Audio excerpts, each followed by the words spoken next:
الحمد لله نحمده ونستعينه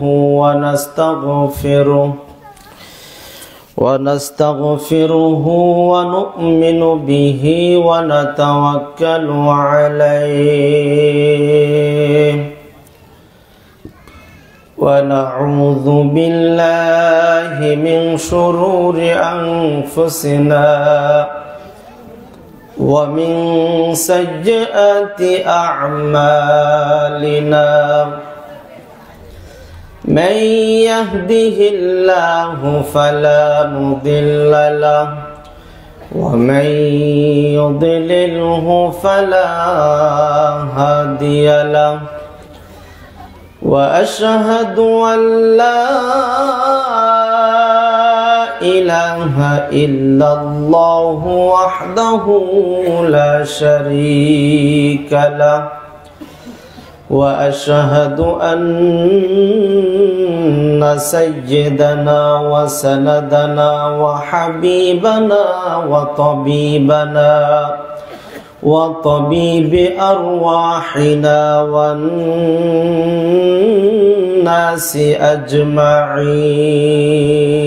أجمعين الذي يرسله بالحق بشيرا ونذيرا وداعيا إلى الله بإذنه وسراجا منيرا فإن أصدق الحديث كتاب الله وأحسن الهدي هدي محمد صلى الله عليه وسلم وشر الأمور محدثاتها وكل محدثة بدعة وكل بدعة ضلالة وكل ضلالة في النار فقد قال الله تبارك وتعالى في كلامه المجيد وفرقانه الحميد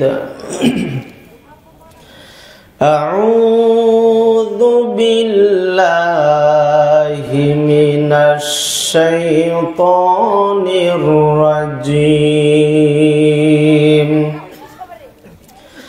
بسم الله الرحمن الرحيم كل نفس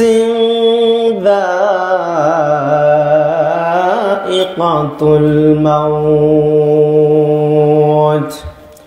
وإنما توفون أجوركم يوم القيامة فمن زحزح عن النار وأدخل الجنة فقد فاز وما الحياة الدنيا إلا متاع الغرور وقال تعالى لا تفتح لهم أبواب السماء ولا يدخلون الجنة حتى يلج الجمل في سم الخياط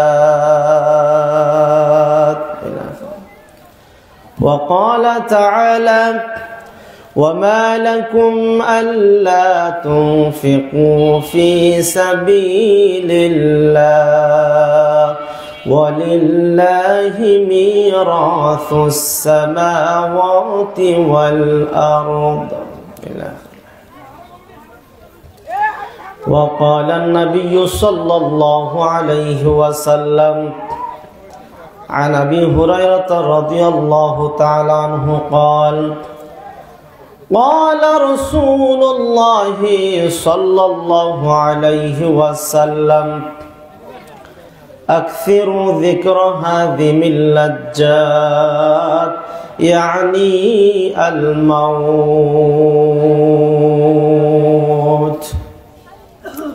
رواه البخاري.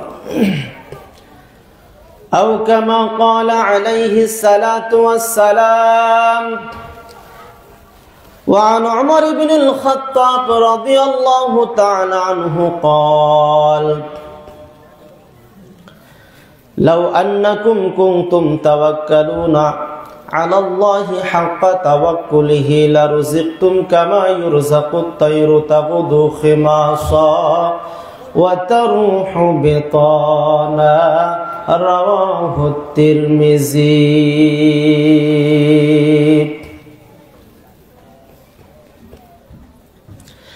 দয়ার নবী মুস্তাফা জন্মভূমি ছাড়িয়া আলীকে শুইয়ে দিলেন নিজের বিছানায়। দয়ার নবী মুস্তাফা জন্মভূমি ছাড়িয়া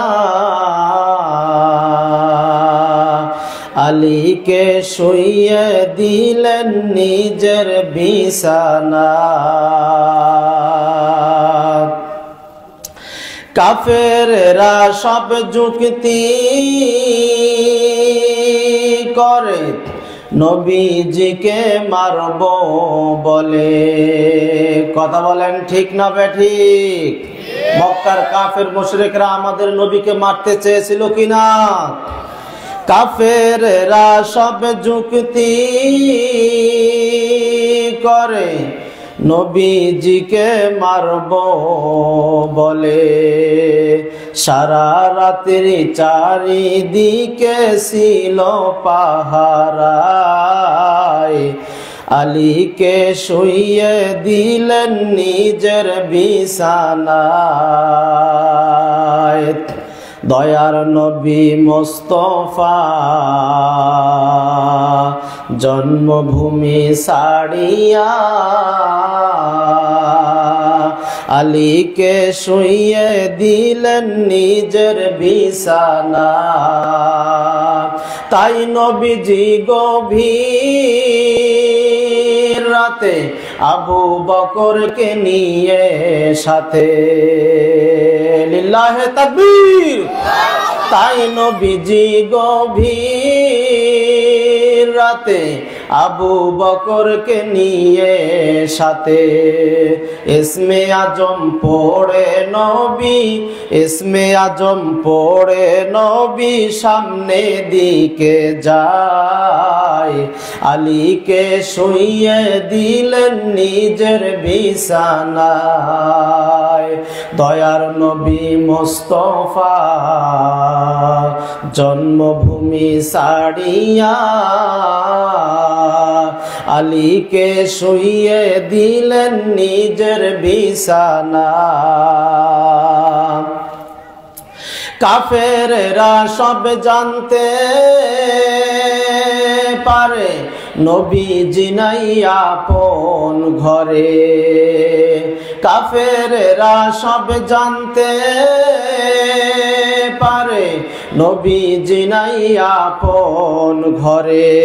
সেই খবরটি শুনে তারা চারিদিকে যায়। আলীকে শুইয়ে দিলেন নিজের বিছানায়। দয়ার নবী মুস্তাফা জন্মভূমি ছাড়িয়া আলীকে শুইয়ে দিলেন নিজের বিছানায়, আলীকে শুইয়ে দিলেন নিজের বিছানায়। লিল্লাহি তাকবীর। আলহামদুলিল্লাহ। খোলাহাটি নুরানি জামে মসজিদের উন্নয়ন প্রকল্পে আজকে 9 জানুয়ারি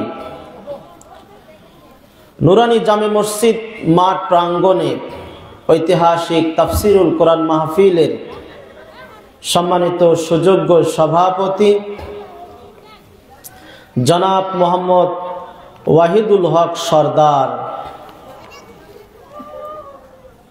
সহসভাপতি উপজেলা বিএনপি ও সাবেক চেয়ারম্যান 4 নং পলাশবাড়ি ইউপি পার্বতীপুর, সহসভাপতি জনাব মোহাম্মদ নুরুজ্জামান মিয়া, উপদেষ্টা নুরানি জামে মসজিদ খোলাহাটি পার্বতীপুর, প্রধান অতিথি আলহাজ AZM মেনহাজুল হক, সাবেক মেয়র পার্বতীপুর পৌরসভা ও সহসভাপতি উপজেলা বিএনপি পার্বতীপুর দিনাজপুর। আল্লাহ পাক তারে গোলামদেরকে হায়াতে তাইয়্যিবা সেহাতে কুল্লিয়া দান করুন, বলে আমিন। সেই সঙ্গে ইসলামের খাদেম হিসাবে কবুল ও মঞ্জুর করে নিন, বলে আমিন। দূর দূরান্ত থেকে ওলামায়ে ইকরাম সন্ধ্যা থেকে পর্যন্ত যারা আলোচনা রেখে ধন্য করলেন, আমরা তাদের জন্য দোয়া করব, আল্লাহ পাক তাদের ইলমে বারাকা দান করুন এবং তাদের কথাগুলি তদন্তের ভিত্তিতে আমলে নেওয়ার তৌফিক দান করুন, বলি আমিন। এই মুহূর্তে আমার সামনে ইসলাম প্রিয়, দিন প্রিয় মুসলিম ভাইয়েরা, পর্দার অন্তরাল থেকে শুনছেন আমার মা ও ভগ্নীগণ, আমরা সর্বপ্রথম সে আল্লাহ সুবহানাহু ওয়া তাআলার দরবারে লাখ কোটি শুকরিয়া আদায় করি যে আল্লাহ সুবহানাহু ওয়া তাআলা এই কনকনে শীতের রাত্রিতে আরামের ঘুমকে উপেক্ষা করে, শত কর্মব্যস্ততা থেকে ফারেক করে যে আল্লাহ পাক আমাদেরকে এরকম একটি তাফসিরুল কোরআন মাহফিলের শামিয়ানার নিচে সুন্দরভাবে এসে বসে আমাদেরকে আলোচনা করার এবং আপনাদের শ্রবণ করার যিনি তৌফিক এনায়েত করলেন, আল্লাহ যদি তৌফিক না দিতেন সম্ভব হতো? এজন্য প্রশংসা হবে কার? এজন্য আমরা আমাদের অন্তরের অন্তঃস্থল থেকে সবটুকু আবেগ উজাড় করে দিয়ে শুকরিয়া আদায় করে বলি আলহামদুলিল্লাহ। প্রিয় নবী জনাবে মুহাম্মদুর রাসূলুল্লাহ সাল্লাল্লাহু আলাইহি ওয়াসাল্লামের প্রতি অগণিত অসংখ্য সহস্র দরুদ ও সালাম বর্ষিত হোক। আল্লাহুম্মা সাল্লি আলাইক, আল্লাহুম্মা বারিক আলাইক। সম্মানিত উপস্থিতি, আজকের আমার আলোচনার সংক্ষিপ্ত পরিসরে আলোচনার বিষয় মউতকে স্মরণ করা। মউতকে স্মরণ করা দরকার আছে না নাই? অবশ্যই আছে। সংক্ষিপ্তভাবে যতটুকু সময় পাওয়া যায় আমরা মউত সম্পর্কে আজকে কিছু কথা বলবো। আপনারা মনোযোগ সহকারে, ধৈর্য সহকারে শুনবেন তো? বলি ইনশাআল্লাহ। শেষ পর্যন্ত থাকবো তো? আমার পরে একজন বক্তা সুদূর সাতক্ষীরা থেকে এসেছেন, ওনার আলোচনা না শুনে কেউ যাবেন না। আমাদের এই এলাকায় উনি নতুন, এজন্য শেষ পর্যন্ত থাকবেন এবং শেষে দোয়া পাঠ করে তারপরে এই মজলিস থেকে উঠে যাবেন, ঠিক আছে? কেননা শেষে যদি আপনি দোয়া পাঠ করে মজলিস থেকে উঠে যান, ফায়দা হলো এই মজলিসের মধ্যে যে সমস্ত ভুল ত্রুটি হবে সেই ভুল ত্রুটিগুলি আল্লাহ ওই দোয়া পাঠ করার মাধ্যমে মাফ করে দিবেন, ক্ষমা করে দিবেন। সুবহানাল্লাহ।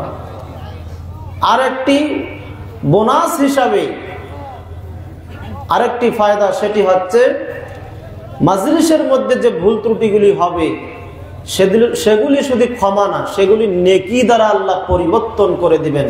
সুবহানাল্লাহ। এজন্য আমরা শেষ পর্যন্ত থাকবো না। কারা কারা একটু হাত তুলে দেখাই দেখি। শেষ পর্যন্ত থাকবো না? সবাই থাকবেন? আল্লাহ আমাদেরকে কবুল ও মঞ্জুর করে নিন এবং শেষ পর্যন্ত ধৈর্য সহকারে বসে আলোচনা শোনার তৌফিক দান করুন, বলি আমিন। আলোচনা শুরুর প্রারম্ভে দুটি কথা। এক, আপনারা কেউ দাঁড়িয়ে আলোচনা শুনতে পারবেন না।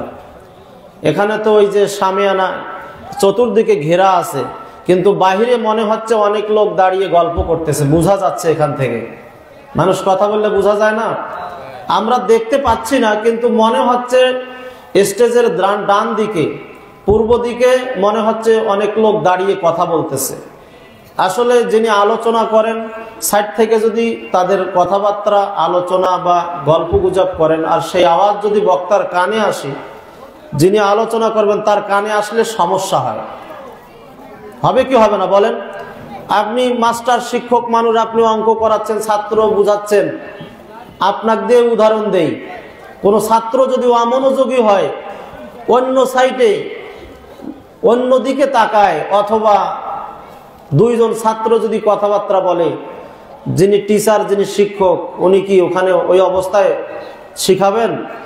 ওই অবস্থায় টিচারই করবেন না আগে তাদেরকে ধমক দিয়ে আগে থামাবেন? তো এজন্য আশেপাশে যারা আছেন আপনারা দ্রুত আমাদের এই তাফসিরুল কোরআন মাহফিলের শামিয়ানার নিচে বসে আলোচনা শোনার জন্য বিনীতভাবে অনুরোধ করছি। এটা আপনাদেরই ফায়দা। বলবো ফায়দা কি? ফায়দা হচ্ছে কোরআন হাদিসের মাজলিসে আলোচনা শুনলে অবশ্যই অবশ্যই ফায়দা আছে। বলেছেন আল্লাহ সুবহানাহু ওয়া তাআলা। আল্লাহ রাব্বুল আলামিন বলেন,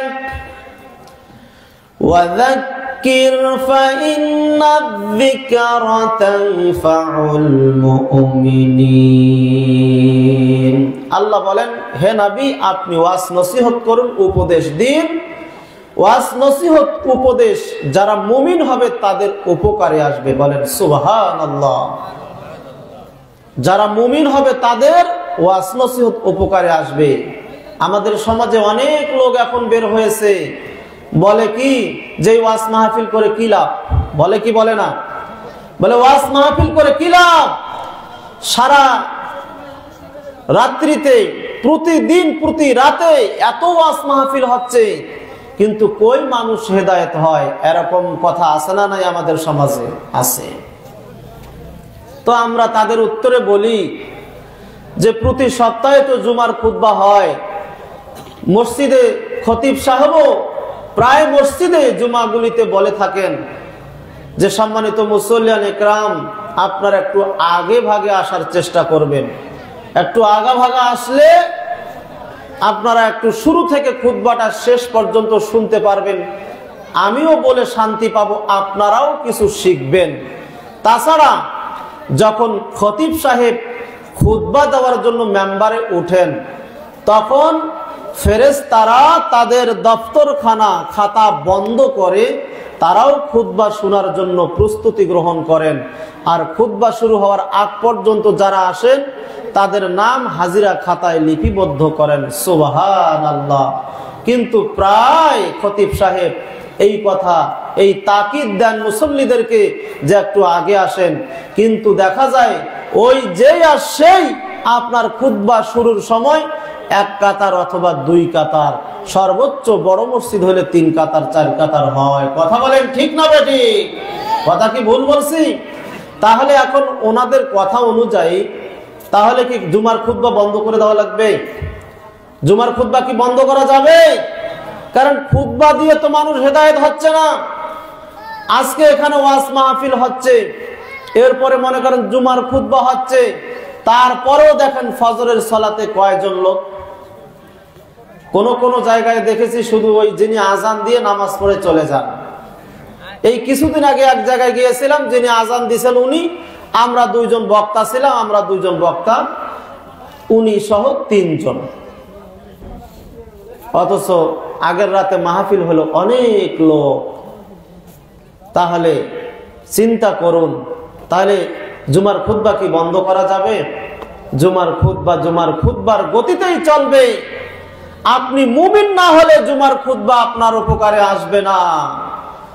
আপনি মুমিন না হলে ওয়াজ মাহফিলের আলোচনা, কোরআন হাদিসের আলোচনা আপনার উপকারে আসবে না।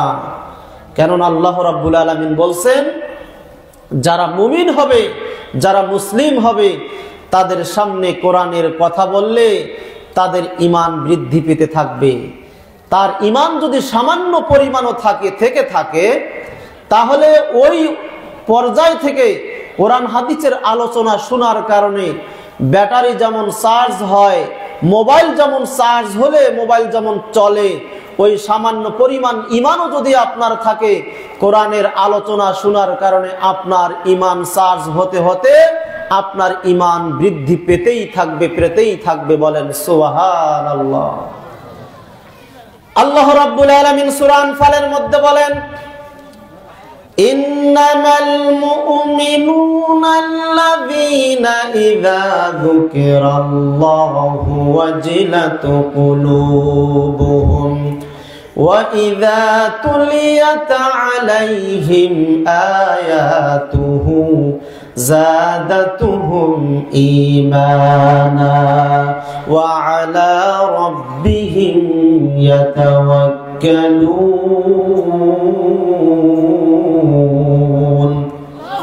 আল্লাহ রাব্বুল আলামিন এখানে বলছেন, ইন্নামাল মুমিনুনা আল্লাযীনা ইযা যুকিরাল্লাহ, মুমিনদের সামনে যখন জিকির করা হবে, মানে আলোচনা করা হবে, কোরআন হাদিসের আলোচনা করা হবে।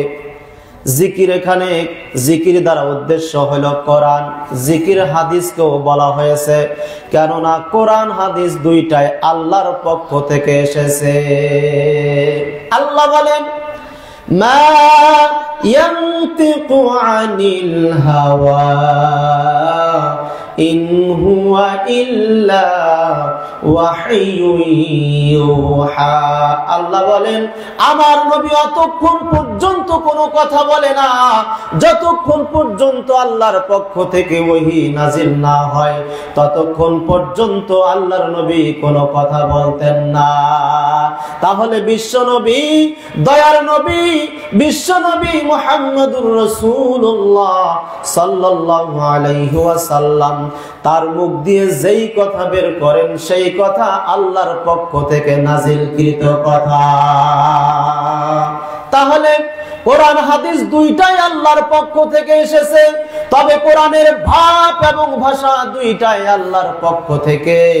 আর হাদিসের ভাব হচ্ছে আল্লাহর, আর ভাষা হচ্ছে বিশ্বনবী মুহাম্মদুর রাসূলুল্লাহ সাল্লাল্লাহু আলাইহি ওয়াসাল্লামের। তাহলে সম্মানিত উপস্থিতি, কোরআন হাদিসের আলোচনা মুমিনদের সামনে করা হলে, যখন মুমিনদের সামনে পবিত্র কোরআনুল কারীমের আয়াত তেলাওয়াত করা হবে, আল্লাহ বলেন, জাদাতুহুম ঈমানা ওয়া আলা রাব্বিহিম ইয়াতাওয়াক্কালুন। মুমিনদের ঈমান তখন যে পর্যায়ে ছিল, ওই পর্যায় থেকে মুমিনদের ঈমান তখন আরো বৃদ্ধি পেতে থাকবে।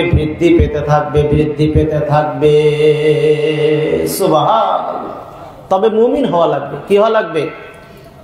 আজকে অনেক মানুষ আছেন, সমাজে অনেক মানুষ খুঁজে পাওয়া যাবে, নামাজ পড়ি না, তারপর নিজেকে ঈমানদার দাবি করি, এমন লোক আছে না নাই?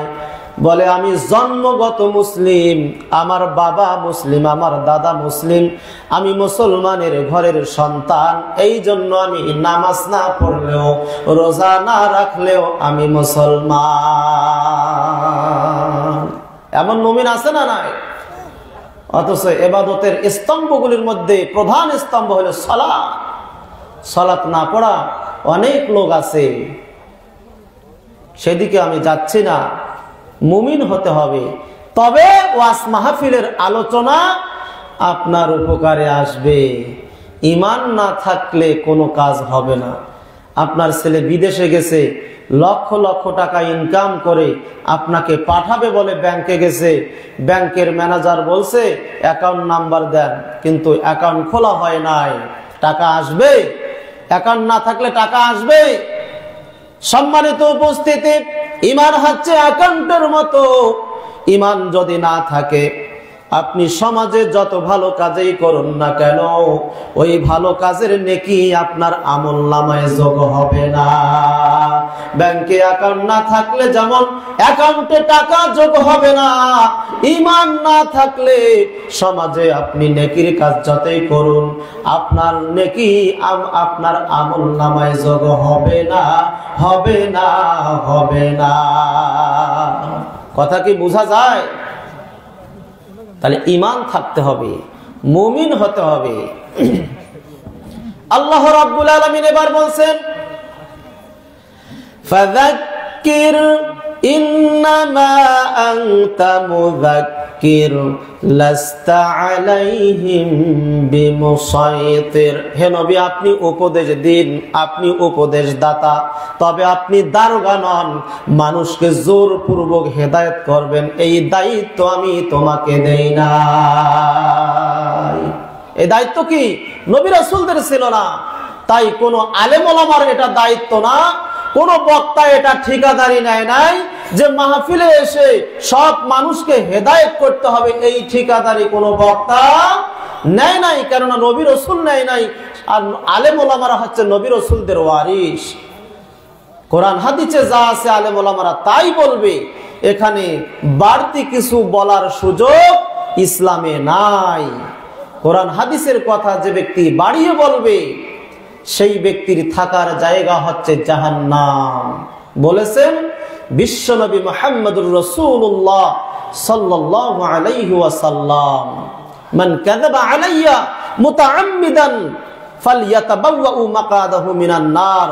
আল্লাহ নবী সাল্লাল্লাহু আলাইহি ওয়াসাল্লাম বলেন, কোন ব্যক্তি যদি আমার নামে মিথ্যা কথা বলে, যেই কথাটা আমি বলিনি, তাহলে সে তার থাকার জায়গা জাহান্নামে করে নিল। বলেন নাউযুবিল্লাহ। আল্লাহর নবী আরো সতর্কবাণী দিয়ে বলেছেন, কাফা বিল মারই কাযিবান আইয়ুহাদ্দিসা বিকুল্লি মা সামিআ। একজন ব্যক্তিকে মিথ্যুক হওয়ার জন্য এতটুকুই যথেষ্ট, সে যা শুনে তা বলে বেড়ায়। শোনা কথা দিয়ে ওয়াজ করা যাবে না, শোনা কথা দিয়ে মানুষকে আহ্বান করা যাবে না। আল্লাহ বলেছেন জাগ্রত জ্ঞান সহকারে স্পষ্ট কোরআন হাদিসের দলিল দিয়ে আপনাকে মানুষকে বোঝাতে হবে। মানুষকে আল্লাহর দিকে আহ্বান করতে হলে স্পষ্ট কোরআন হাদিসের দলিল দিয়ে আহ্বান করা লাগবে। আপনি কোন মন গড়া কোন ফতোয়া, মন গড়া কোন কথা দিয়ে আপনি যদি মানুষকে আল্লাহর দিকে আহ্বান করেন, আল্লাহর নবী বলেন আপনার থাকার জায়গা জাহান্নাম। কিয়ামতের দিনে এক আলেম ঘুরতে থাকবে, জনগণ বলবে কি ব্যাপার হুজুর, আপনি তো আমাদের ভালো কথা বলতেন, আপনার কেন আজ এই অবস্থা? তো হুজুর বলবেন আমি ভালো কথা বলেছি, আমি ভালো আমল নিজে করিনি। আর এক আলেমের জিহ্বা আগুনের কেসি দিয়ে কাটা হবে, বলবে আল্লাহ নবী বলবেন ফেরেশতাকে বলবেন জিবরাইলকে, মান হাউলাই, এরা কারা যে এদের জিহ্বা আগুনের আপনার কেসি দিয়ে জিহ্বা কাটা হচ্ছে? বলবে এরা হলো আপনার উম্মতের বক্তা আলেম। এরা মানুষকে আহ্বান করত, আল্লাহর দিকে আহ্বান করত, দাওয়াত দিত, তবে মিথ্যা কথার ভিত্তিতে, মন গড়া কথার ভিত্তিতে। আল্লাহর কোরআন এবং নবীর হাদিস অনুযায়ী তারা মানুষকে আহ্বান করে নাই। এই জন্য তাদের জিহ্বা আগুনের কেসি দ্বারা কাটা হবে। এজন্য সাবধান থাকতে হবে। আমাদের সমাজে যারা আলেম ওলামা রয়েছি, যেই কথাই বলবো সেই কথা আমাদের তদন্তের ভিত্তিতে, যেই দাওয়াত দিব, যেই বিষয়ের উপর দাওয়াত দিব, সেই বিষয়ে আগে আপনাকে নিজেকে হলফ করতে হবে, নিজেকে আয়ত্তে নিতে হবে, এরপরে সেই কথা দিয়ে আপনাকে মানুষকে আহ্বান করতে হবে। আমার কথা কি বোঝা যায়? সম্মানিত উপস্থিতি, আল্লাহ রাব্বুল আলামিন নবীকে বললেন মানুষকে জোর জবরদস্তি করে হেদায়েতে হেদায়েতের পথে নিয়ে আসা এটা তোমার দায়িত্ব নয়। কেননা আল্লাহ বলছেন লা ইকরাহা ফিদ্দিন, দ্বীনে কোনো জবরদস্তি নাই যে আপনি তাকে জোরপূর্বক নামাজে নিয়ে আসবেন। চলেন, আজান হলে পরে আপনি কাউকে বলতে পারবেন না চলেন নামাজে যাই। কেন আপনি এই কথা বলবেন? তার কানে কি আজানের আওয়াজ ঢোকে নাই? আল্লাহু আকবার, আল্লাহু আকবার, এর অর্থ কি আল্লাহ বড়, আল্লাহ বড়। এই কথার চাইতে কি আপনার কথা বেশি মূল্যবান? তাকে আল্লাহর কথা দিয়ে আহ্বান করা হলো, এরপরে সে যদি না আসে তাহলে আপনি কেন তাকে বলবেন চলেন নামাজ পড়তে যাই? আজান হওয়ার পরে আর কোন মানুষকে এ কথা বলা যাবে না ভাই চলেন নামাজ পড়ে আসি, এই কথা। কেননা আহ্বান করার জন্যই মুয়াজ্জিন মসজিদে আজান দিয়েছে। কথা কি বোঝা যায়? সম্মানিত উপস্থিতি, আপনারা একটু সামনের দিকে আগে বসলে ভালো হয়। ওই যে মাঝখানে ফাঁকা রাখছেন, আরো কিছু ভাই দাঁড়িয়ে আছেন এলোমেলো ভাবে, আপনারা একটু সামনে বসে পড়ুন, ফাঁকা জায়গাগুলো বন্ধ করুন। আপনারা জানেন যে কয়েক জায়গা ফাঁকা রাখা যায় না, এই ওয়াজগুলো অনেক বক্তাই করে থাকে। তার মধ্যে আপনার দ্বীনি মাজলিসে, তাফসিরুল কোরআন মাহফিলে ফাঁকা জায়গা রাখলে সেখানে শয়তান প্রবেশ করে ওয়াসওয়াসা দিবে। শয়তান বলবে বক্তার আলোচনা ভালো লাগতেছে না, তোমার বিরুদ্ধে কথা বলতেছে, এই কথাটা তোমার বিরুদ্ধে যাচ্ছে, এখানে থাকা যাবে না, চলো, এই ওয়াসওয়াসা দিবে। আর শয়তান যদি ওয়াসওয়াসা দিতে না পারে, কেননা শয়তান মানুষের প্রকাশ্য শত্রু। আল্লাহ বলেন ইন্নাহু লাকুম আদুব্বুম মুবিন। সম্মানিত উপস্থিতি, আল্লাহ রাব্বুল আলামিন এই ওয়াজ নসিহত শোনার গুরুত্বের ব্যাপারে আরো অনেক জায়গায় আয়াত এসেছে। বিশ্বনবী মুহাম্মদুর রাসূলুল্লাহ সাল্লাল্লাহু আলাইহি ওয়াসাল্লামের পক্ষ থেকে অনেক হাদিস আছে। আল্লাহ নবী সাল্লাল্লাহু আলাইহি ওয়াসাল্লাম বলছেন এই মাজলিসগুলিতে যারা আসবে তাদের সবাইকে আল্লাহ ক্ষমা করার ঘোষণা দিয়েছেন এবং জান্নাত দেওয়ার ঘোষণা দিয়েছেন। সুবহানাল্লাহ। ফেরেশতারা বলেন আল্লাহ, ওই মাজলিসের মধ্যে এমন কিছু পাপিষ্ট লোক আছে, তাকেও কি ক্ষমা করবেন? আল্লাহ বলেন জি, তাকেও ক্ষমা করে দেব। সুবহানাল্লাহ। ওই মাজলিসের মধ্যে, এই দ্বীনি মাজলিসগুলোতে যারাই আসবে তাদেরকে আল্লাহ ক্ষমা করে দিবেন। আচ্ছা বলুন তো, এই মাজলিস, এই তাফসিরুল কোরআন মাহফিল কি প্রতিদিন হবে? প্রতি সপ্তাহে হবে? প্রতি মাসে হবে? আপনার বছরে একবার হতেও পারে, নাও হতে পারে। তাহলে এই মাজলিস আপনার আমার জন্য কাল কিয়ামতের ময়দানে নাজাতের ওসিলা হতে পারে কি পারে না? যেহেতু সবাইকে আল্লাহ ক্ষমা করে জান্নাত দেওয়ার ঘোষণা দিয়েছেন, তাহলে আজকে যারা এখানে আসলো না, আশেপাশে ঘোরাফেরা করতেছে, বাড়িতে চায়ের দোকানে আড্ডা মারতেছে, তাহলে তারা কি এই মাজলিসের এই আপনার ফজিলতের হাদিসের আওতাভুক্ত তারা হবে? তারা আগামী মাহফিল পর্যন্ত আসতে পারবে কি পারবে না? আগামী মাহফিল পর্যন্ত পৌঁছতে পারবে কি পারবে না? এই গ্যারান্টি আছে? আমরা কেউ পৌঁছতে পারবো কি পারবো না, কেউ গ্যারান্টি আছে? তাহলে অন্তত আজকের দিনটায় একটু 2-3 ঘন্টা সময় কি দেওয়া যায় না? যায় না? অবশ্যই দেওয়া যায়। দিলে আপনাদেরও ফায়দা, আমাদেরও ফায়দা। আমাদের কথাগুলো আপনারা শুনলে, আমল করলে আমরাও নেকি পাবো, আপনারাও নেকি পাবেন।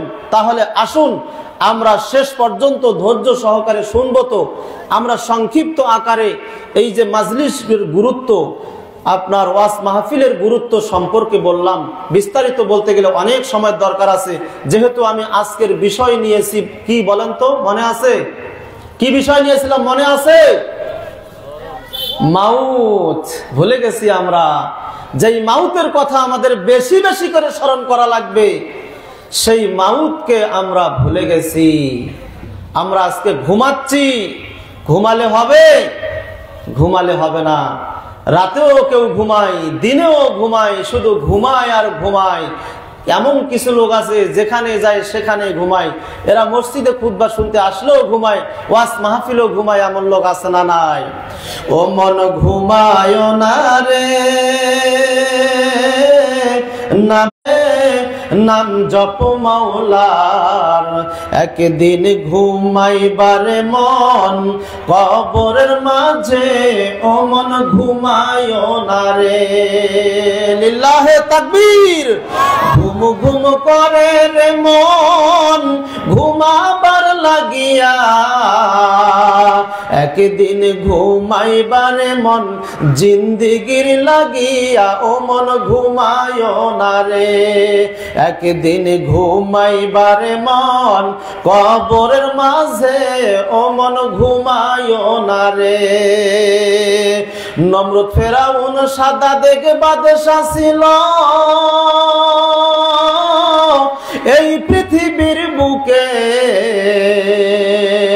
নমরুদ ফেরাউন সাদা দেখে বাদশা ছিল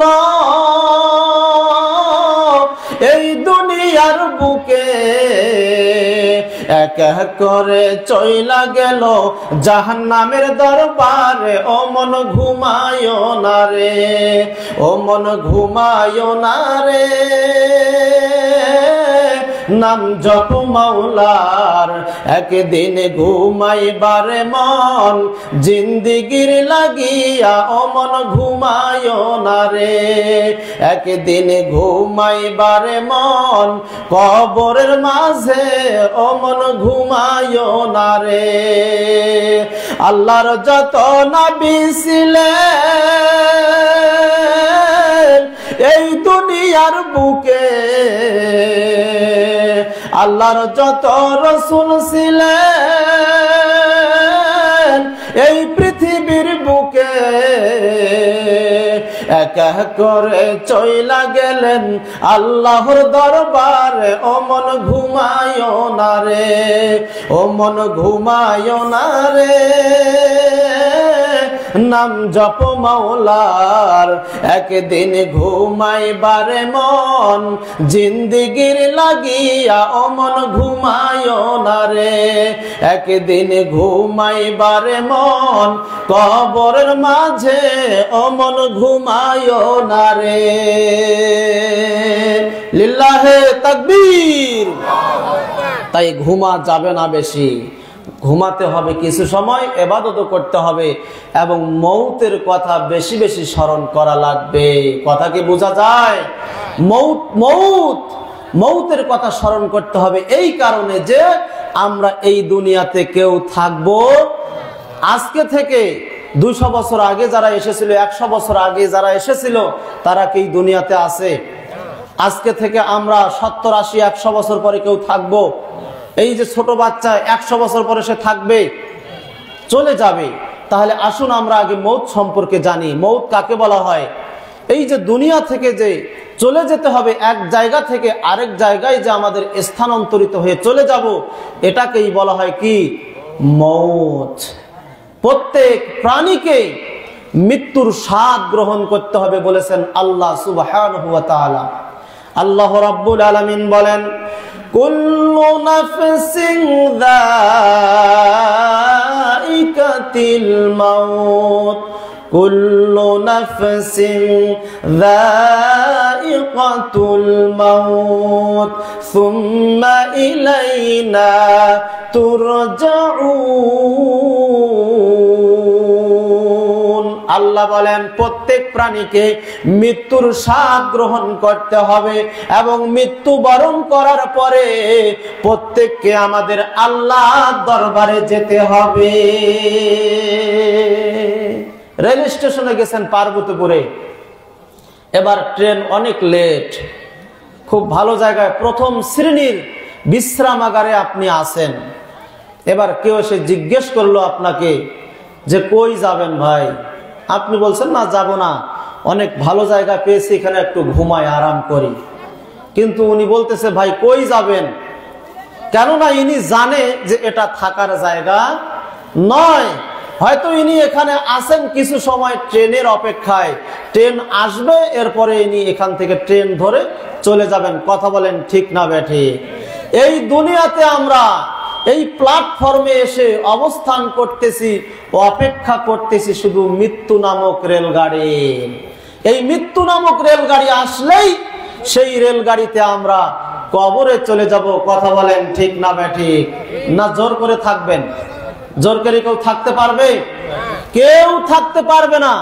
আস্তে কথা বলি হ্যাঁ কেউ আমরা জোর করে এই দুনিয়াতে থাকতে চাইলেও দুনিয়া আমাদেরকে থাকতে দিবে না আপনি যতই এই দুনিয়ার রং তামাশায় দুনিয়ার মোহে পড়ে আপনি দুনিয়াকে ভুলে গিয়ে যতই আপনি দুনিয়াকে মজবুত করে আঁকড়ে ধরে থাকেন না কেন, কিন্তু যখন আপনার মৃত্যুর সময় আসবে, ঠিক এই দুনিয়া, এই মাটি আপনাকে নিক্ষেপ করে কবরে পৌঁছে দিবে। কথা বলেন ঠিক না বেঠিক? এই দুনিয়া থাকার জায়গা নয়। এই দুনিয়ায় কেউ ছিল না। আমাদের আদি পিতা হযরতে আদম আলাইহিস সালাতু ওয়াস সালাম এবং মা হাওয়া আলাইহিস সালাতু ওয়াস সালাম সর্বপ্রথম মানুষ ছিলেন। সেখান থেকে সেই এক নারী এবং এক পুরুষ থেকে আমরা সবাই এসেছি। ভালো আছেন? আলহামদুলিল্লাহ। সবাই আমরা সেখান থেকে এসেছি। তারা আজকে বেঁচে নাই। এই পর্যন্ত যারা এসেছে, আমাদের দাদা, তাদের দাদা, কেউ দুনিয়ায় বেঁচে আছে? কেউ দুনিয়ায় বেঁচে নাই। সুতরাং আমরাও একদিন এই দুনিয়া থেকে চলে যাব। কেউ আমরা দুনিয়ায় থাকতে পারবো না। এই পৃথিবীতে একজন মানুষ যেনাকে সর্বশ্রেষ্ঠ মানুষ হিসাবে উল্লেখ করা হয়েছে, তার নাম কি বলেন তো? নবী, আমাদের নবী, বিশ্ব নবী মুহাম্মদুর রাসূলুল্লাহ সাল্লাল্লাহু আলাইহি ওয়াসাল্লাম, যার চারিত্রিক সার্টিফিকেট সম্পর্কে আল্লাহ বলেছেন ওয়া ইন্নাকা লা আলা খুলুকিন আযীম, যার চারিত্রিক সার্টিফিকেট স্বয়ং আল্লাহ কোরআনের মধ্যে দিয়ে দিয়েছেন। যেই নবী আমাদের নেতা হিসাবে শ্রেষ্ঠ ছিলেন, মানুষ হিসাবে শ্রেষ্ঠ ছিলেন, আপনার প্রতিনিধি হিসাবে শ্রেষ্ঠ ছিলেন, আপনার নাবী হিসাবে শ্রেষ্ঠ ছিলেন, রসুল হিসাবে শ্রেষ্ঠ ছিলেন, যেই নাবীর আগের পরের সব গুনাহ আল্লাহ মাফ করে দিয়েছেন, এমন মানুষও দুনিয়ায় টিকে থাকতে পারে নাই। এমন মানুষটাও দুনিয়া থেকে বিদায় নিয়েছেন। কথা বলেন ঠিক না বেঠিক? আল্লাহ রাব্বুল আলামিন তার নবীকে বলেন, ইন্নাকা মাইয়িত ওয়া ইন্নাহুম মাইয়িতুন। নবী হে, আপনিও মারা যাবেন, আপনিও এই দুনিয়াতে একদিন মারা যাবেন। এই দুনিয়াতে আপনি চিরদিন থাকবেন না, এবং আপনার পরে যারা আসবে তারাও মারা যাবে, তারাও দুনিয়াতে থাকতে পারবে না। কথা কি বোঝা যায়? তারাও দুনিয়াতে থাকবে না, চলে যেতে হবে। আমাদের নবীও মারা গেছেন। আমাদের নবী, বিশ্ব নবী মুহাম্মদুর রাসূলুল্লাহ সাল্লাল্লাহু আলাইহি ওয়াসাল্লামের দরবারে জিবরাইল আলাইহিস সালাতু ওয়াস সালাম আসলেন। আল্লাহর নবীর দরবারে জিবরাইল আলাইহিস সালাতু ওয়াস সালাম এসে বললেন, ইয়া মুহাম্মদ ইশিতা, হে মুহাম্মদ, দুনিয়াতে যতদিন ইচ্ছা আপনি বসবাস করুন। নবীদের জান কবজ করার পূর্বে আপনার আল্লাহর পক্ষ থেকে জিবরাইল মারফত আপনার তার কাছে অনুমতি নেওয়া হয়। জিবরাইল আলাইহিস সালাতু ওয়াস সালাম আমাদের নবী, বিশ্ব নবী মুহাম্মদুর রাসূলুল্লাহ সাল্লাল্লাহু আলাইহি ওয়াসাল্লামের দরবারে এসে বললেন, ও দয়ার নবী গো, আপনি দুনিয়াতে যতদিন বেঁচে থাকার ইচ্ছা ততদিন আপনি বেঁচে থাকুন, কিন্তু ফাইন্নাকা মাইয়িত, কিন্তু এরপরে আপনাকে মৃত্যুবরণ করা লাগবে। শেষে এসে বিশ্বনবী মুহাম্মদুর রাসূলুল্লাহ সাল্লাল্লাহু আলাইহি ওয়াসাল্লাম বললেন, একদিন যেহেতু মৃত্যুবরণ করতে হবে, তাহলে আমি আর দুনিয়াতে থাকতে চাই না, তাহলে আমি আমার সর্বোচ্চ বন্ধু আল্লাহর সাথে মোলাকাত করতে চাই। যেদিন দয়ার নবীর মৃত্যু হবে, সেই দিন তিনি সবাইকে ডেকে যে ওসিয়ত করেছিলেন, সর্বশেষ যে ওসিয়ত ছিল, আসসালাত আসসালাত আসসালাত ওয়া মা মালাকাত আইমানুকুম, আমার উম্মতেরা নামাজ নামাজ নামাজ ছেড়ে দিও না। আজকে সেই নবীর উম্মত হয়ে আমরা নামাজ পড়তে চাই না। নবী মৃত্যুর পূর্বে ওসিয়ত করে গেলেন, নামাজ ছেড়ে দিও না। এরপরে বিশ্বনবী মুহাম্মদুর রাসূলুল্লাহ সাল্লাল্লাহু আলাইহি ওয়াসাল্লামের যখন মৃত্যু যন্ত্রণা শুরু হয়ে গেল, পাশে ছিল একটা পানির পাত্র, সেই পাত্রের মধ্যে হাত প্রবেশ করে আপনার সেই পানি দিয়ে চেহারাখানা মুছতেছেন আর বলতেছেন, লা ইলাহা ইল্লাল্লাহ ইন্না লিল মাউতি লাসাকারাত। আল্লাহর নবী বললেন আল্লাহ আল্লাহ ছাড়া সত্যিকার অর্থে কোনো মাবুদ নাই, কোনো উপাস্য নাই, কোনো ইলাহ নাই। নিশ্চয়ই মৃত্যু যন্ত্রণা খুবই কঠিন। এবারে দয়ার নবী বিশ্ব নবী মুহাম্মদুর রাসূলুল্লাহ সাল্লাল্লাহু আলাইহি ওয়াসাল্লাম মৃত্যুর পূর্ব মুহূর্তে আকাশের দিকে তাকালেন, আকাশের দিকে আঙ্গুল করে তাকিয়ে বললেন, মা'আল্লাযী আন'আমাল্লাহু আলাইহিম মিনান নাবিয়্যিনা ওয়াস-সিদ্দীকিনা ওয়াশ-শুহাদা'i ওয়াস-সালিহিন ওয়া হাসুনা উলাইকা রাফীকা। আল্লাহুম্মা ইগফিরলি ওয়ারহামনি ওয়া আলহিকনি বির-রাফীকিল আ'লা। আল্লাহুম্মার রাফীকাল আ'লা। দয়ার নবী বিশ্ব নবী মুহাম্মদুর রাসূলুল্লাহ সাল্লাল্লাহু আলাইহি ওয়াসাল্লাম ইন্তেকালের পূর্ব মুহূর্তে এই দোয়া পাঠ করে তিনি আপনার দুনিয়া থেকে বিদায় নিয়েছেন। সর্বশেষ যেই কথা, যেই দোয়া ছিল আল্লাহুম্মার রাফীকাল আ'লা, এটি তিনি 2 অথবা 3 বার পাঠ করেছেন। এর অর্থ হচ্ছে আমি আমার সর্বোচ্চ বন্ধুর সাথে মোলাকাত করব। সুবহানাল্লাহ, আল্লাহু আকবার। আমাদের নবীও মৃত্যুবরণ করেছেন। আমি সংক্ষিপ্ত আকারে, এখানে অনেক কথা আছে, এই দোয়াগুলোর অনুবাদও আছে, অনুবাদগুলো ভালো, অর্থগুলো ভালো, কিন্তু সময় যেহেতু সংকীর্ণ এজন্য আমি শর্টকাটে বলে যাচ্ছি। আমাদের নবী শ্রেষ্ঠ মানুষ হওয়ার পরেও মৃত্যু থেকে রেহাই পায় নাই, এজন্য আমরাও তার উম্মত মৃত্যু থেকে রেহাই পাবো না। আমরা আজকে ছুটাছুটি করতেছি, আমরা আজকে যেভাবে চলাফেরা করতেছি, উঠা বসা, মৃত্যুর কথা যেভাবে আমরা ভুলে গেছি, কিন্তু ভুলে গেলে চলবে না। আপনি যতই মৃত্যুর কথা ভুলে যান, মৃত্যু একদিন আপনার সাথে এসে আলিঙ্গন করবেই করবে, এতে কোনো সন্দেহ নাই। আল্লাহ রাব্বুল আলামিন বলেন, আইনামা তাকুনু ইউদরিকুমুল মাউত ওয়ালাউ কুনতুম ফি বুরুজিম মুশাইয়াদা। আল্লাহ বলেন, তোমরা যেখানেই যে অবস্থায় থাকো না কেন, সুদূর্গের মধ্যেও থাকো না কেন, মৃত্যু সেখানে গিয়ে তোমার সাথে আলিঙ্গন করবেই করবে। আপনি ভারতে গিয়ে ইন্ডিয়ায় পালিয়ে থাকেন না কেন, আর লন্ডনে পালিয়ে গিয়ে থাকেন না কেন, যেখানে আপনি থাকেন না কেন, দেশে আপনি যত বড়ই অপরাধ করে আপনি অন্য দেশে পালিয়ে গিয়ে থাকেন না কেন, কিছুদিন থাকবেন, কিন্তু মৃত্যুর সময় আসলে মালাকুল মউত আপনার সেখানে গিয়ে জানটা কবজ করে নিয়ে চলে যাবে। কথা বলেন ঠিক না বেঠিক? এরপরে শুধু লাশটা আপনার দেশে পাঠিয়ে দিবে, তাই না? কিন্তু মৃত্যুবরণ করতেই হবে। আজকে অনেক নেতা আমাদের দেশ ছাড়া হয়েছে। কথা বলেন ঠিক না বেঠিক? যদিও এরা বিদেশের মাটিতে আশ্রয় নিয়ে আছে, কিন্তু মালাকুল মউত, মৃত্যু যেদিন আসবে, মালাকুল মউত তাদের কাছে সেখানে যাবে, সেখানে তাদের জানটাকে কবজ করে নিবে, সেখানে তাদের সাথে আপনার মৃত্যু তাদের সাথে আলিঙ্গন করবে। আল্লাহ বলেন, ফাইদা জাআ আজালুহুম লা ইস্তাখিরুনা সাআতাও ওয়া লা ইস্তাকদিমুন। আল্লাহ রাব্বুল আলামিন বলেন, যার যখন যেই সময় মৃত্যু আসবে, সেই সময় সেই জায়গায় তার মৃত্যু হবে। আপনার মৃত্যু যদি এখান থেকে বাড়ি যাইতে আপনার গাড়ির নিচে, আপনার ট্রাকের সাথে আপনার পিষ্ট হয়ে মৃত্যু যদি লেখা থাকে, ওইভাবেই আপনার মৃত্যু হবে। আপনার মৃত্যু যদি স্ট্রোকে হয়, আপনার মৃত্যু যদি হার্ট অ্যাটাকে হয়, আপনার মৃত্যু যদি হাসপাতালের বেডে হয়, আপনার মৃত্যু যদি জামাইয়ের বাড়িতে হয়, আপনার মৃত্যু যদি বিদেশের মাটিতে হয়, ওই জায়গায় নির্ধারিত সময়ে 1 সেকেন্ড আগেও হবে না, 1 সেকেন্ড পরেও হবে না, নির্দিষ্ট সময়ে হবে।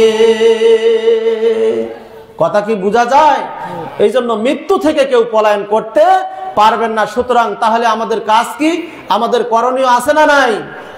এজন্য আমাদের করণীয় হচ্ছে দয়ার নবী বিশ্ব নবী মুহাম্মদুর রাসূলুল্লাহ সাল্লাল্লাহু আলাইহি ওয়াসাল্লাম বলেছেন, আকসিরু যিকরা হাদিমিল লাজ্জাত ইয়ানি আল মাউত। ও দুনিয়ার মানুষেরা শোনো, তোমরা যেখানে যে অবস্থায় যেভাবেই থাকো না কেন, যে যা কিছু করো না কেন, তবে মৃত্যুকে বেশি বেশি করে স্মরণ করবে। আকসিরু যিকরা হাদিমিল লাজ্জাত, মানুষের স্বাদকে যেই বস্তু মিটিয়ে দেয় সেই বস্তুকে তোমরা বেশি বেশি করে স্মরণ করো। ইয়ানি আল মাউত, অর্থাৎ মউত। আপনি একটা বিল্ডিং করেছেন, আপনি আপনার ছেলেকে ডাক্তার ইঞ্জিনিয়ার বানিয়েছেন বড় আশা করে, হঠাৎ করে মৃত্যু এসে আপনার জানটা কবজ করে নিয়ে চলে গেল। একজন যুবক আপনার আর্থিক অভাবের কারণে আপনার জীর্ণ শীর্ণ ভাবে কোন রকম ভাবে চাটি বেড়া দিয়ে বসবাস করত, স্ত্রী ছেলে আপনার স্বামী বসবাস করত, আপনার এই অভাবের যন্ত্রণা সহ্য করতে না পারে অনেক কষ্ট করে মালয়েশিয়া গেছে, বিদেশের মাটিতে গিয়েছে। এবার কয়েক লক্ষ টাকা ইনকাম করে 10-12 বছর চাকরি করার পরে, টাকা ইনকাম করার পরে দেশের মাটিতে আসে। এবার 2 তলা সুন্দর একটা ফ্ল্যাট নির্মাণ করেছে, বাড়ি নির্মাণ করেছে। বাড়ি নির্মাণ করার পরে এবার একটা দিন তারিখ ঠিক করেছে, ধরেন আগামী কাল সেই বাড়িতে উঠবে। একটা ছোট মোটো অনুষ্ঠান করে সেই বাড়িতে তারা উঠবে। কিন্তু রাতের মধ্যে হঠাৎ করে ঝড়ো বাতাস শুরু হয়ে গেল। আপনার সেই ঝড়ো বাতাসে ওই বাড়িতে, তার ওই জীর্ণ শীর্ণ বাড়িতে তারা স্বামী শুয়েছিল, স্ত্রী শুয়েছিল, আপনার তার সন্তান শুয়েছিল। হঠাৎ করে রাতের মধ্যে ঝড়ো হাওয়ায় তার পাশে ছিল একটা বড় মোটা আকৃতির গাছ। সেই গাছ তাদের বাড়ির উপরে, টিনের চালার উপরে পড়ে। আপনার এক লাইনে 3 জন শোয়া ছিল, তাদের আপনার বুকের উপরে চাপা পড়ে 3 জনেই দুনিয়া থেকে বিদায় হয়ে গেল। এটা অন্য কোন দেশের ঘটনা নয়, এটা আমাদের বাংলাদেশের ঘটনা। ও সম্মানিত উপস্থিতি, ও আমার ভাইয়েরা, ও আমার বোনেরা, কান খাড়া করে শুনে রাখুন। এই যে ওই ব্যক্তির আশা ছিল পরের দিনে সেই বাড়িতে অনুষ্ঠান করে উঠবে, কিন্তু হঠাৎ করে রাত্রে মৃত্যু হয়ে দুনিয়া থেকে তারা কবরের জমিনে চলে গেলেন। এই যে আপনার দুনিয়ার স্বাদকে যেই বস্তু মিটিয়ে দিলেন, সেই বস্তুর নাম হচ্ছে মউত। এজন্য দয়ার নবী বিশ্ব নবী মুহাম্মদুর রাসূলুল্লাহ সাল্লাল্লাহু আলাইহি ওয়াসাল্লাম বলেন, মানুষের স্বাদকে মিটিয়ে দেয় যেই বস্তু, ওই বস্তুকে তোমরা বেশি বেশি করে স্মরণ করবে। দয়ার নবী বিশ্ব নবী মুহাম্মদুর রাসূলুল্লাহ সাল্লাল্লাহু আলাইহি, দয়ার নবী বিশ্ব নবী মুহাম্মদুর রাসূলুল্লাহ সাল্লাল্লাহু আলাইহি ওয়াসাল্লামকে এসে এক ব্যক্তি জিজ্ঞেস করলেন, আইয়ুল মুমিনিনা আকিয়াস, ও দয়ার নবী গো, এই দুনিয়াতে সবচেয়ে বড় বুদ্ধিমান মুমিনকে, সবচেয়ে বুদ্ধিমান মুমিনকে? দয়ার নবী বিশ্ব নবী মুহাম্মদুর রাসূলুল্লাহ সাল্লাল্লাহু আলাইহি ওয়াসাল্লাম বললেন, আকসারুহুম লিল মাউতি যিকরা, মুমিনদের মধ্যে সেই হলো সবচেয়ে বুদ্ধিমান, যে হলো মরণকে, মৃত্যুকে বেশি বেশি করে স্মরণ করে। তাহলে মানুষের মধ্যে, মুসলমানের মধ্যে, মুমিনদের মধ্যে সবচেয়ে বুদ্ধিমান কাকে বললেন? যে মৃত্যুকে বেশি স্মরণ করে। আমাদের দেশে আজকে ওয়াজ মাহফিল বেশি হচ্ছে না নাই? আজ থেকে 10 বছর আগে এরকম ওয়াজ মাহফিল কি এত হতো? আজ থেকে 10 বছর আগে কি এত আলেম ওলামা ছিল? আজ থেকে 10 বছর আগে কি এত মসজিদ মাদ্রাসা ছিল? এখন সব কিছু বেশি, কিন্তু এখন কি আগের তুলনায় জেনা ব্যভিচার সুদ ঘুষ কি কমছে না বাড়ছে? বেনামাজির সংখ্যা কমছে না বাড়ছে? এই যে এই সব কিছু যে বাড়ছে এর কারণ কি? এর কারণ হলো মানুষের দিলে মৃত্যুর ভয় নাই। কি নাই? মৃত্যুর ভয় নাই। আল্লাহর নবী সাল্লাল্লাহু আলাইহি সাল্লাম বলছেন, তোমরা মৃত্যুকে বেশি বেশি করে স্মরণ করবে এবং কবর জিয়ারত বেশি বেশি করে করবে।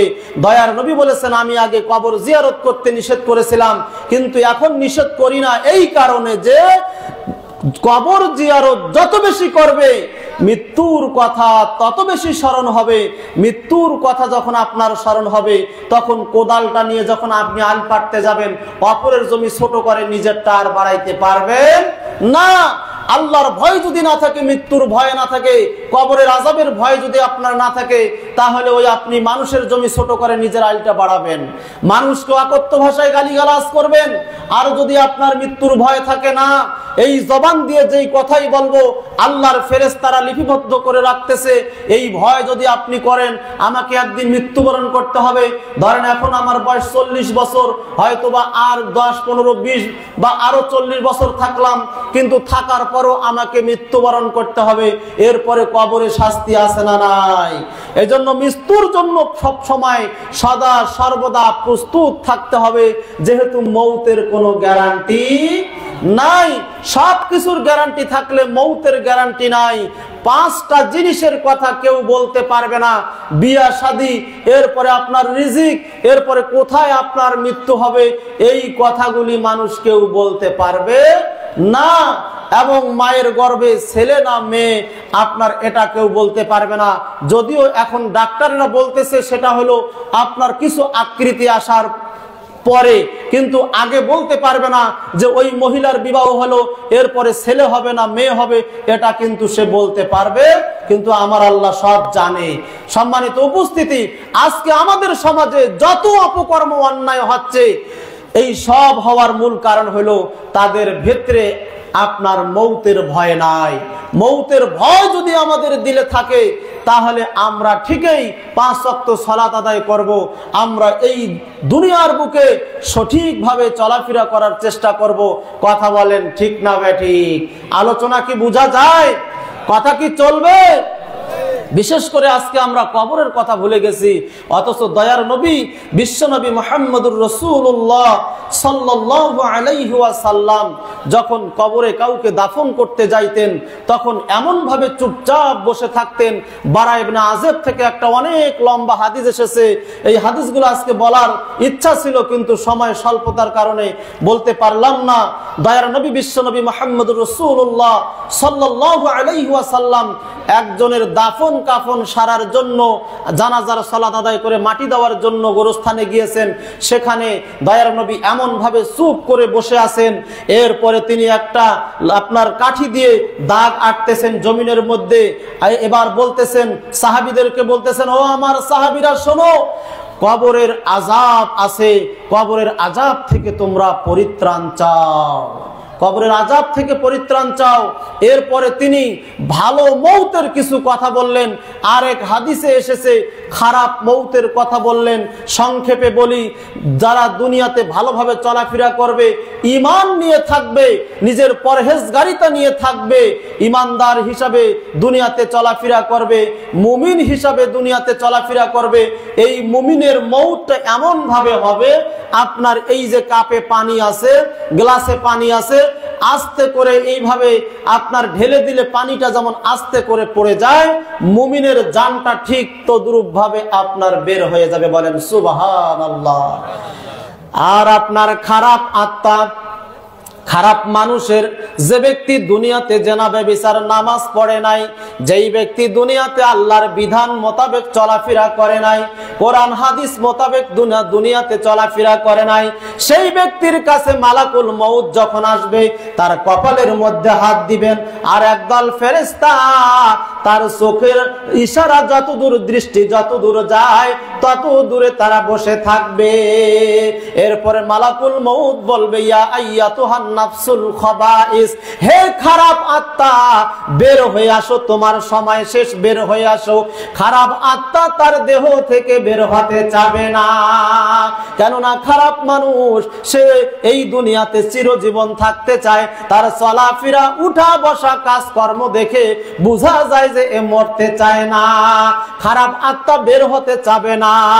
এবার এক পর্যায়ে মালাকুল মউত আপনার টেনে হিসড়ে সেই আত্মাকে তার দেহ থেকে বের করবে। বের করার সাথে সাথে এক মুহূর্ত তার হাতে রাখবে না। এবার সেই আত্মাটা ওই যে চোখের দৃষ্টির আপনার সীমানায় যে ফেরেশতারা ছিল, সেই ফেরেশতারা এসে দুর্গন্ধ শট দিয়ে সেই আত্মাটাকে নিয়ে উপরের দিকে যেতে থাকবে। দলে দলে ফেরেশতাদের সাথে দেখা সাক্ষাৎ হবে। তারা বলতে থাকবে, এই দুর্গন্ধযুক্ত খারাপ আত্মাটা কার? বলবে, এটা অমুকের ছেলে, অমুকের। এবার এইভাবে যেতে যেতে প্রথম আসমানে যাবে। এবার প্রথম আসমানে গিয়ে আসমানের দরজা সমূহ খোলার জন্য বলা হবে, কিন্তু আসমানের দরজা খুলিয়ে দেওয়া হবে না।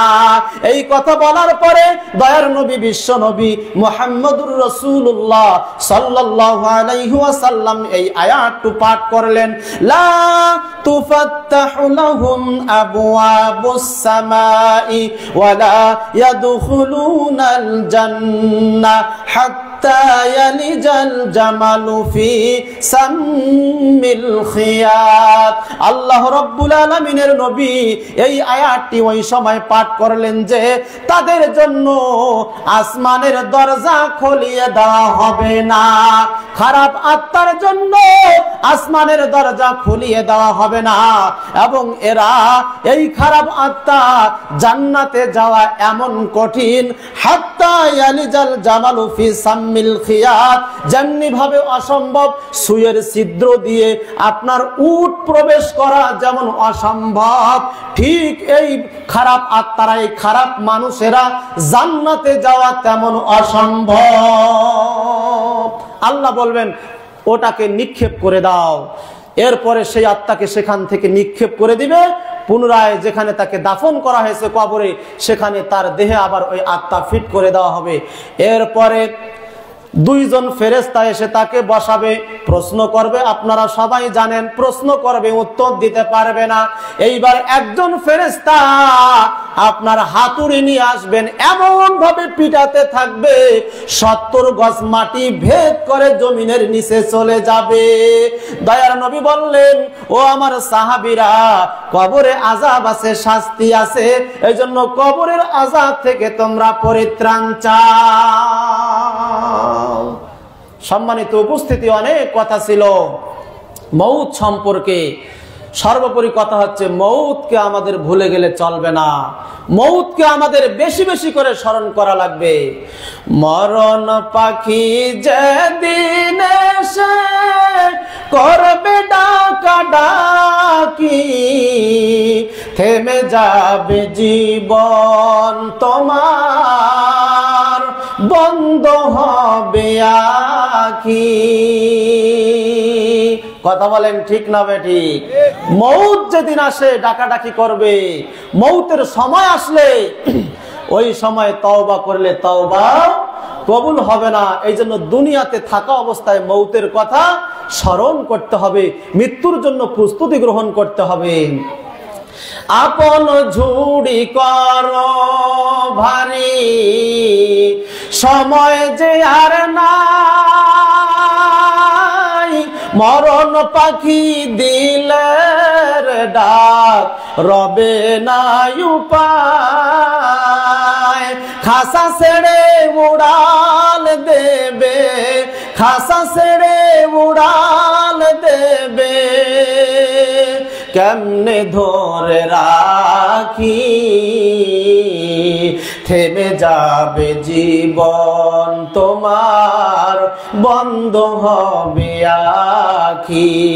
ওরে মন, থেমে যাবে জীবন তোমার, বন্ধ হবে আখি। ওরে মন, থেমে যাবে জীবন তোমার, বন্ধ হবে আখি। মরণ পাখি যেদিন এসে করবে ডাকা ডাকি, থেমে যাবে জীবন তোমার, বন্ধ হবে আখি। লিল্লাহে তাকবীর। সম্মানিত উপস্থিতি, সেই মরণকে আমাদের বেশি বেশি করে স্মরণ করা লাগবে। তাহলে এই মরণ আমাদেরকে আমাদের ঈমান বাড়িয়ে দিবে। মরণ মানুষের ইসলামের পথে আপনার চলার জন্য সহায়ক করে দিবে। আপনি যত মৌতকে স্মরণ করবেন তত আপনি ইসলামের পথে মজবুত ভাবে চলাফেরা করতে পারবেন। ইসলামের কাজ আপনার জন্য করা সহজ হয়ে যাবে। যত আপনি মৌতের কথা স্মরণ করবেন, জেনাবে বিচার থেকে বিরত থাকতে পারবেন। মৌতকে আপনি যত বেশি স্মরণ করতে পারবেন তত বেশি আপনি সুদ ঘুষ থেকে বিরত থাকতে পারবেন। আপনার মাথায় তখন সেই চিন্তা থাকবে, আমাকে একদিন মৃত্যুবরণ করতে হবে। এই সুদ খেলে, এই অপরাধ, এই পাপ, এই জঘন্য পাপ আল্লাহ আমার কিভাবে ক্ষমা করবে? আমি দুনিয়াতে যদি আমি এর প্রায়শ্চিত্ত করতে না পারি, আল্লাহর কাছে ক্ষমা চাইলে হবে? কেননা বান্দার হক, হকুল ইবাদ, বান্দার হক মেরে আপনি আল্লাহর কাছে দোয়া করবেন, আল্লাহ আপনার সেই দোয়া কবুল করবেন না। আল্লাহর নবী সাহাবীদেরকে বলছেন, তোমরা কি জানো মুফলিসকে? তোমরা কি জানো মুফলিসকে? মানে নিঃস্বকে। সাহাবীরা বললেন, যার টাকা পয়সা নাই, যে মিসকিন অসহায়, আপনার ধন দৌলত নাই, বাড়ি গাড়ি নাই, সে হলো নিঃস্ব।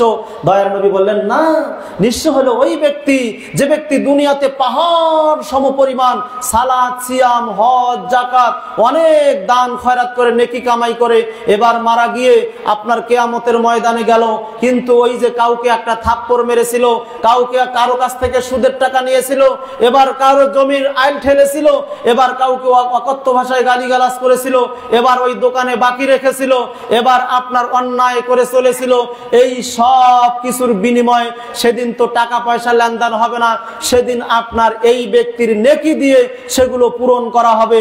যখন এই ব্যক্তির নেকি সব শেষ হয়ে যাবে, তখন আরো কিছু পাওনাদার থাকবে। ওই পাওনাদারের আপনার যখন গুনাহগুলো এই ব্যক্তির কাঁধে দেওয়া হবে, এবার এই ব্যক্তি সবার গুনাহগুলো কাঁধে নিয়ে আপনার জাহান্নামের দিকে যাবে। আল্লাহর নবী বলেন, এই ব্যক্তি হলো মুফলিস, এই ব্যক্তি হলো নিঃস্ব। দুনিয়ার নিঃস্ব নিঃস্ব নয়। সম্মানিত উপস্থিতি, আলোচনা শেষের দিকে আসুন আমরা মৃত্যুকে স্মরণ করি।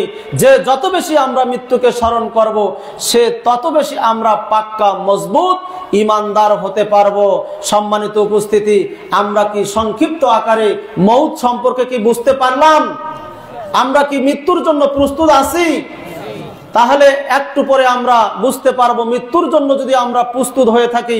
আল্লাহর নবী সাল্লাল্লাহু আলাইহি সাল্লাম বলছেন, প্রত্যেকটা মানুষের কাছে সকালবেলা দুইজন ফেরেশতা আসে। কয়জন? দুইজন ফেরেশতা এসে একজন বলে, আল্লাহ এই যে তুমি এই বান্দাকে এত ধন দৌলত সম্পদ দিলা, এত টাকা পয়সার মালিক বানাইলা, বাড়ি গাড়ির মালিক বানাইলা, এই বান্দা তো তোমার আল্লাহর রাস্তায় দান করে না, এই বখিল। আল্লাহ তুমি একে ধ্বংস করে দাও, এর ধন সম্পদ তুমি ধ্বংস করে দাও। এইভাবে এক ফেরেশতা দোয়া করে। আর এক ফেরেশতা দোয়া করে, আল্লাহ তুমি এই ব্যক্তিকে যতটুকুই ধন সম্পদ দিয়েছো, এ তোমার রাস্তায় দান করে, এ তোমার আপনার আল্লাহর ঘরে, মাদ্রাসায়, মসজিদে, যে কোনো আল্লাহর রাস্তায় দান করার কথা বললে আল্লাহ এই ব্যক্তি দান করে। আল্লাহ তুমি এর ধন সম্পদের মধ্যে বারাকা দান করে দাও। বলেন সুবহানাল্লাহ। এইভাবে করে ফেরেশতারা আপনার দোয়া করতে থাকেন।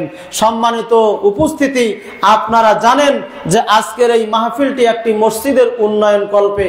আপনারা কি চান না যে আপনাদের এই মসজিদটা একটু উন্নয়ন